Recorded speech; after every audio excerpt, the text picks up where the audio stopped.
Electronic Arts has hinted at unannounced plans involving Sony that will further disprove the claims it favours Microsoft.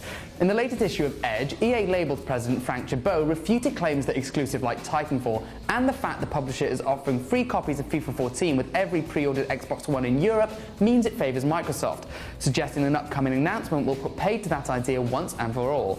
"We're not tilting Microsoft's way. We are firm, long-term supporters of Sony," he explained. "I'm sure you'll see tactical programs between us and Sony in the future that we haven't announced, but we'll make things much more balanced."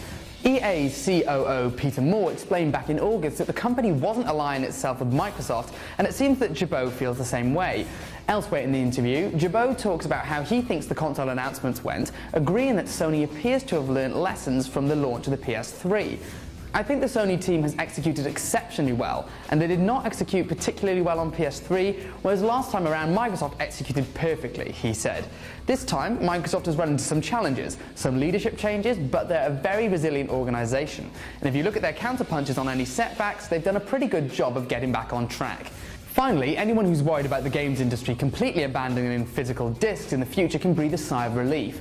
While Gibeau thinks it could happen, it's by no means a certainty. A lot of the friction has been removed from the player experience in relation to downloads, but there is still friction. If that gets smoothed out during this cycle, the end of physical discs is conceivable, but I don't forecast it.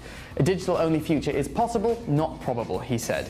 And for all the latest gaming news, be sure you stay right here on IGN.